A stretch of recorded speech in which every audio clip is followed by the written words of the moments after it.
Que la paix et les bénédictions d'Allah soient sur vous, chers frères et sœurs, et bienvenue également à tous ceux qui nous rejoignent aujourd'hui, quelle que soit leur croyance, pour mieux comprendre les enseignements de l'islam.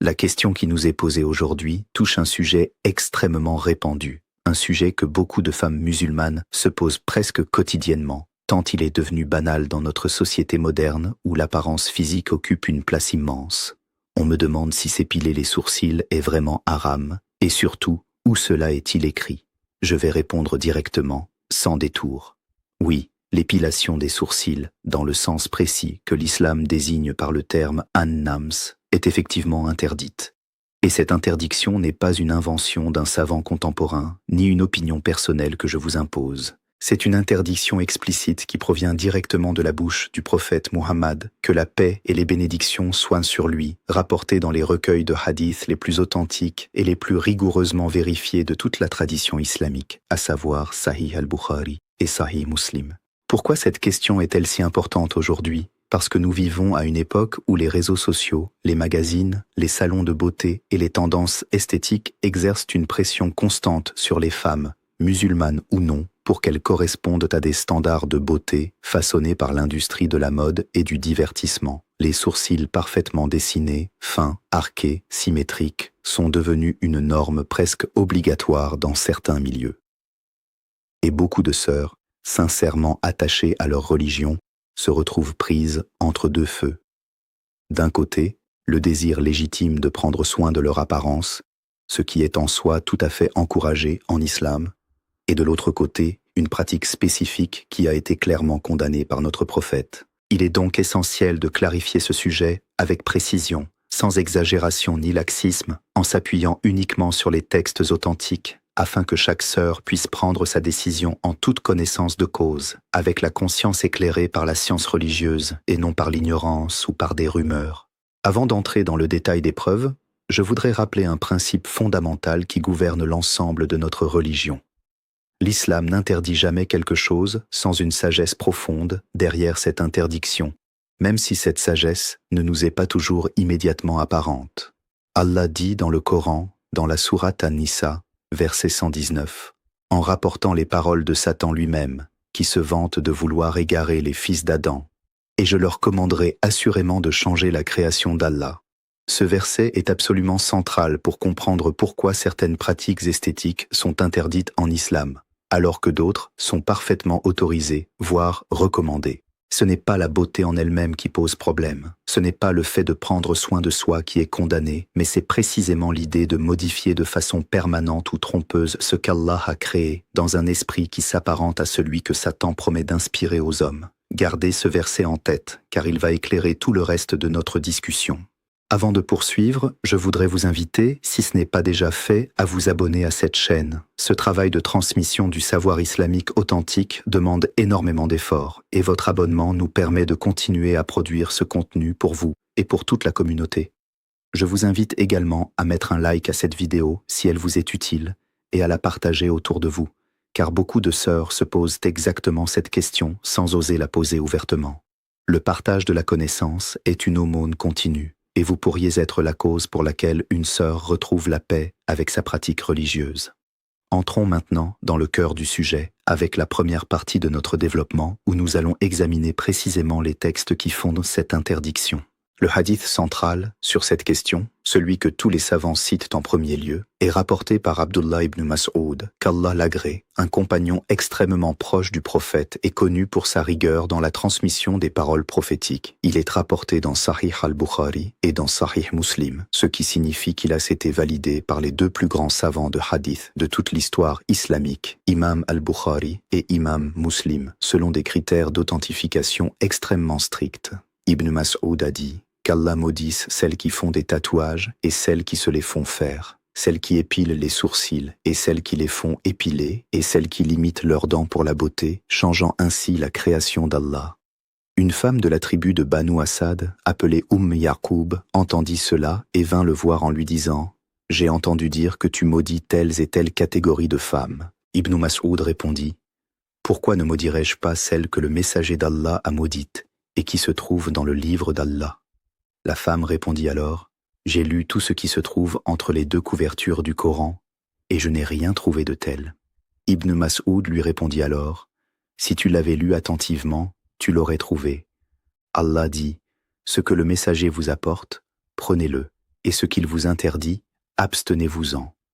Cette réponse est absolument fondamentale pour comprendre la méthodologie islamique. La sunna du prophète, c'est-à-dire ses paroles et ses actes authentifiés, est une source législative à part entière, au même titre que le Coran, car Allah lui-même nous ordonne d'obéir au prophète et de suivre ce qu'il nous transmet. On ne peut pas dire « je ne trouve pas cela dans le Coran, donc ce n'est pas obligatoire », car le Coran lui-même nous ordonne d'obéir au prophète dans tout ce qu'il nous enseigne. Ce hadith mentionne précisément 4 catégories de femmes maudites,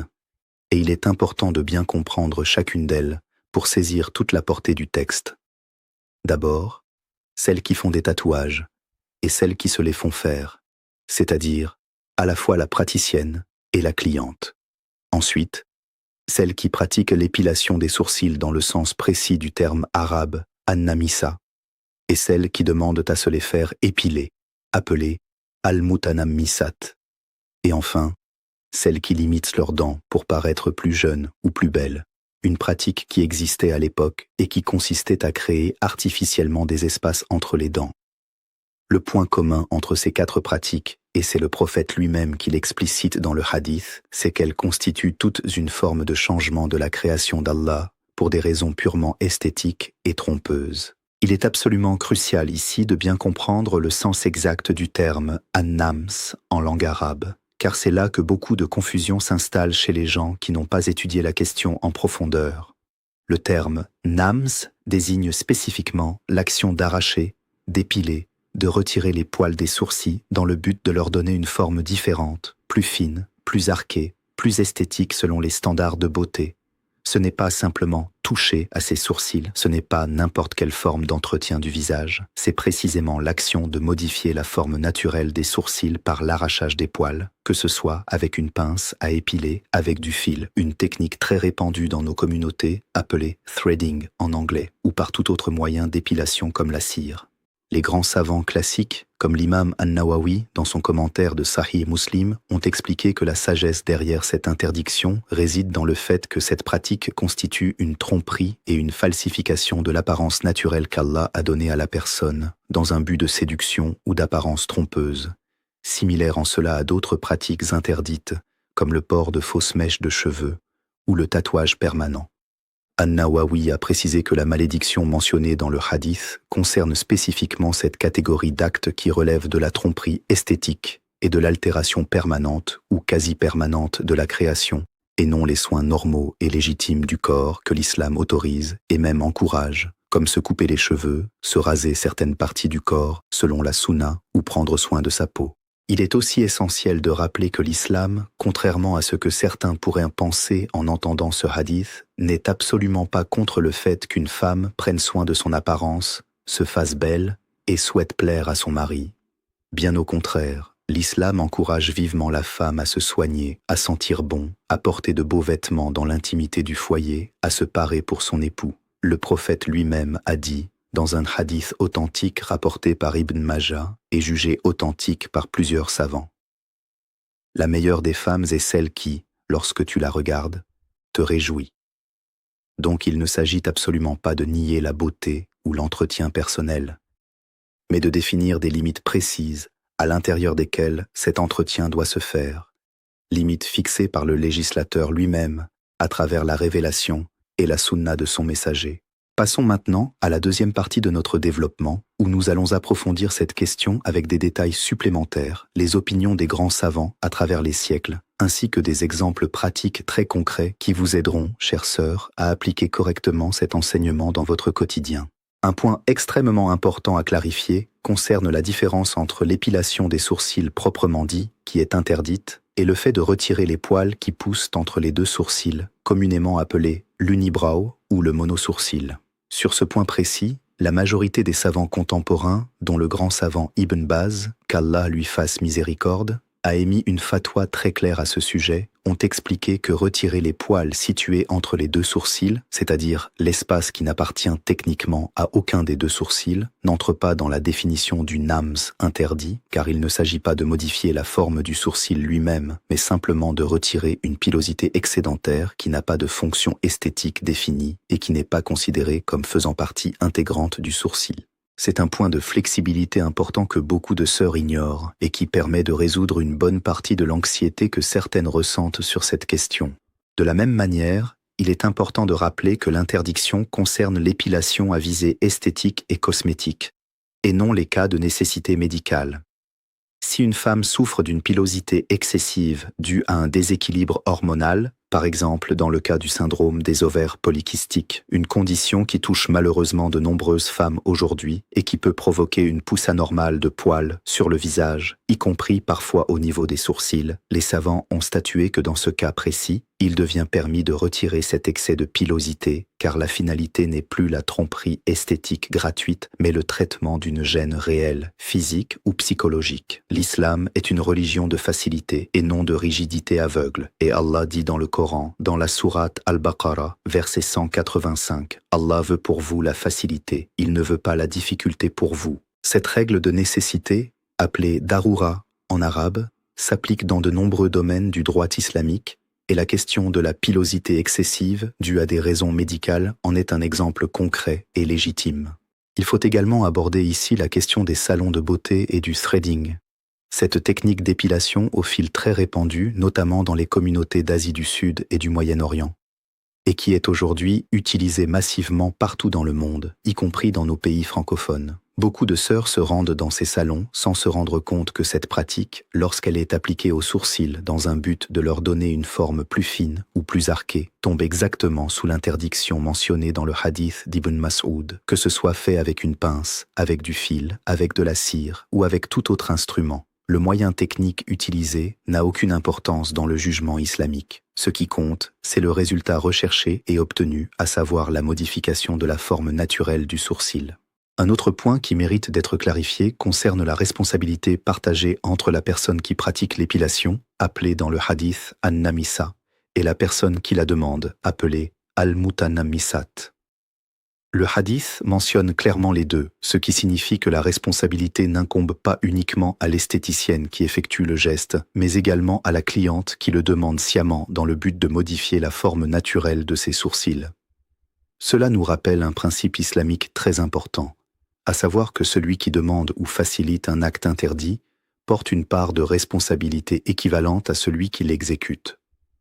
On retrouve ce même principe dans d'autres domaines du droit islamique, comme dans la question de la consommation d'alcool, où le prophète a maudit non seulement celui qui boit, mais aussi celui qui le sert, celui qui le vend, celui qui le transporte et celui qui le fabrique. C'est une chaîne de responsabilité collective qui nous enseigne que nous ne devons pas seulement éviter de commettre nous-mêmes des actes interdits, mais aussi éviter de les faciliter ou de les demander à autrui. Certaines sœurs me demandent également ce qu'il en est du maquillage, qui donne l'illusion visuelle de sourcils plus fins ou plus arqués, sans arrachage réel des poils, par exemple à l'aide d'un crayon à sourcils, d'un gel ou d'une poudre spécifique. Sur ce point, la majorité des savants contemporains ont statué que le maquillage temporaire, qui ne modifie pas physiquement et de façon durable la pilosité, n'entre pas dans l'interdiction du hadith, à condition bien sûr que ce maquillage soit utilisé dans le cadre légal islamique, c'est-à-dire devant le mari, les mahrams, ou dans un environnement exclusivement féminin, et non pour se parer devant des hommes étrangers à la famille. La différence fondamentale ici réside dans le caractère permanent ou semi-permanent de l'épilation par rapport au caractère temporaire et réversible du maquillage. L'épilation modifie réellement et durablement la création d'Allah, tandis que le maquillage est une simple superposition temporaire qui peut être retirée à tout moment. Il est aussi utile de mentionner la question du microblading et du tatouage semi-permanent des sourcils, des pratiques de plus en plus populaires dans les salons de beauté modernes, qui consistent à implanter des pigments sous la peau pour dessiner artificiellement la forme des sourcils sur une durée de plusieurs mois, voire plusieurs années. Cette pratique est encore plus sévèrement interdite que la simple épilation, car elle combine à la fois le changement de forme naturelle des sourcils et le principe du tatouage, qui est lui-même explicitement mentionné et interdit dans le même hadith d'Ibn Mas'ud que nous avons citées au début. Les savants contemporains sont unanimes sur l'interdiction de cette pratique précise, en raison de sa nature durable et de sa ressemblance directe avec le tatouage traditionnel qui introduit des pigments étrangers sous la peau de façon permanente ou quasi permanente. Je voudrais maintenant vous parler de la sagesse profonde derrière cette interdiction, car comprendre le pourquoi derrière une règle nous aide toujours à mieux l'appliquer avec sincérité et conviction, plutôt que par simple obéissance mécanique. L'imam Ibn al-Qayyim, dans son ouvrage magnifique intitulé Zad al-Ma'ad, a expliqué que toutes les interdictions liées à la modification permanente du corps humain, qu'il s'agisse du tatouage, du limage des dents ou de l'épilation des sourcils, partagent une même racine profonde. Elles introduisent dans la société une culture de la tromperie visuelle, où l'apparence extérieure ne correspond plus à la réalité naturelle de la personne, créant ainsi une forme de mensonge permanent inscrit sur le corps lui-même. Ibn al-Qayyim a également souligné que cette pratique, dans le contexte historique où elle est apparue, était souvent associée aux femmes de mauvaise réputation ou aux pratiques pré-islamiques destinées à séduire par la tromperie plutôt que par la beauté naturelle authentique. L'islam, en interdisant cette pratique, protège donc à la fois l'intégrité de la création d'Allah et l'honnêteté des relations entre les êtres humains, notamment dans le cadre du mariage, où l'époux a le droit de connaître la véritable apparence de son épouse, sans artifice trompeur et permanent. Ibn Taymiyyah, dans ses écrits sur les questions de jurisprudence, a également abordé cette question en la reliant au principe plus large de la satisfaction envers la création d'Allah. Il a expliqué que le musulman doit cultiver en lui une acceptation profonde de ce qu'Allah lui a donné, tout en cherchant l'amélioration légitime dans les limites fixées par la loi divine, plutôt que de chercher à transformer radicalement et de façon permanente son apparence naturelle par insatisfaction envers la création divine. Cela ne signifie absolument pas que l'islam interdit tout soin esthétique, bien au contraire, mais il fixe une limite claire entre l'entretien légitime du corps, comme se couper les cheveux, se parfumer, prendre soin de sa peau, et la transformation trompeuse et permanente de sa création, comme le tatouage, le limage des dents, ou l'épilation des sourcils dans le sens précis que nous avons étudié. Je voudrais aussi rassurer les sœurs qui, ayant pratiqué cette épilation par ignorance avant de connaître ce jugement religieux, ressentent aujourd'hui de la culpabilité ou de l'inquiétude. Rappelez-vous toujours qu'Allah est Ar-Rahman, Ar-Rahim, le tout miséricordieux, le très miséricordieux, et qu'il dit dans le Coran, dans la sourate Az-Zumar, verset 53, « Ô mes serviteurs qui avez commis des excès à votre propre détriment, ne désespérez pas de la miséricorde d'Allah, car Allah pardonne tous les péchés.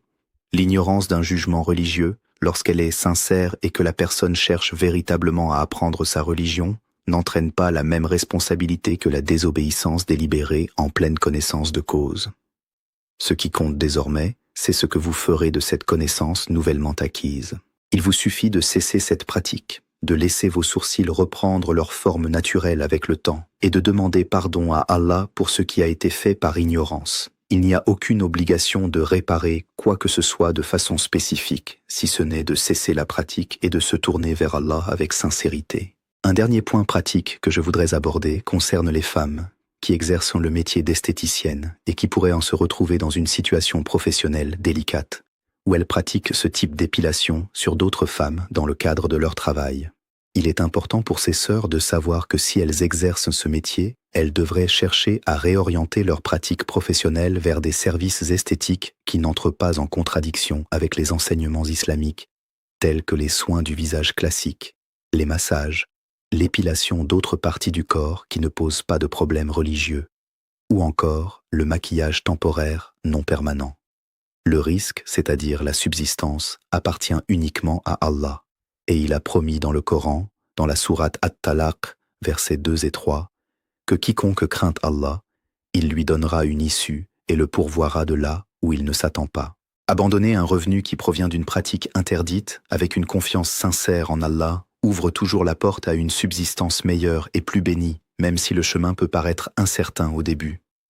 Maintenant, chers frères et sœurs, avant de conclure cette explication, je tiens à vous rappeler à nouveau l'importance de soutenir ce travail de transmission du savoir islamique authentique. Abonnez-vous à cette chaîne si ce n'est pas encore fait, mettez un like à cette vidéo, et partagez-la avec toutes les sœurs de votre entourage qui pourraient bénéficier de cette clarification, car beaucoup vivent dans la confusion ou la culpabilité sur ce sujet sans jamais avoir accès à une explication claire et bien fondée. Et je vous invite également, si ce contenu vous a été bénéfique, à écrire Allah Akbar dans les commentaires, afin que nous puissions voir combien parmi vous ont trouvé cette explication utile pour leur pratique quotidienne de la religion. Pour conclure cette explication, résumons les points essentiels que nous avons abordés aujourd'hui. Premièrement, l'épilation des sourcils dans le sens de modifier leur forme naturelle par arrachage des poils, que ce soit à la pince, au fil ou à la cire, est explicitement interdite par un hadith authentique rapporté dans Sahih al-Bukhari et Sahih Muslim, où le prophète a maudit celle qui pratique cette épilation et celle qui la demande. Deuxièmement, cette interdiction s'inscrit dans un principe coranique plus large, qui met en garde contre le fait de changer la création d'Allah dans un esprit de tromperie esthétique inspiré par Satan lui-même, comme mentionné dans la sourate An-Nisa.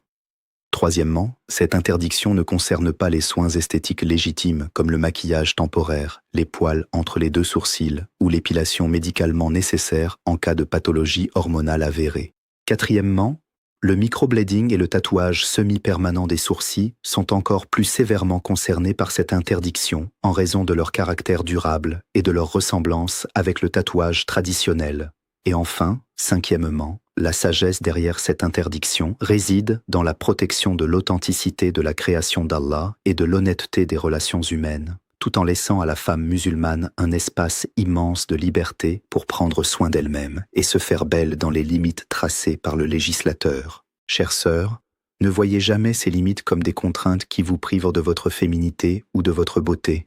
Voyez-les plutôt comme des balises protectrices posées par celui qui vous a créé et qui connaît mieux que quiconque ce qui est bon pour vous dans cette vie et dans l'au-delà. Allah dit dans le Coran, dans la sourate Al-A'raf, verset 32, dit « Qui a interdit la parure d'Allah, qu'il a produite pour ses serviteurs, ainsi que les bonnes nourritures ?»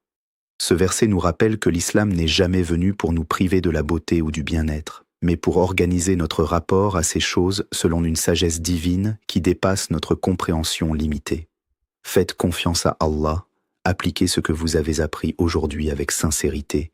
et sachez que chaque petit sacrifice que vous consentez pour sa satisfaction est inscrit auprès de lui et ne sera jamais perdu. Je vous encourage une dernière fois à vous abonner à cette chaîne pour continuer à apprendre les enseignements authentiques de notre belle religion, à liker cette vidéo, à la partager largement autour de vous et à écrire Allah Akbar dans les commentaires pour que nous sachions que ce message vous a touché. Qu'Allah nous guide tous vers ce qui lui plaît, qu'il purifie nos intentions et qu'il nous facilite l'application de sa religion dans notre quotidien. Qu'Allah vous bénisse et que la paix soit sur vous.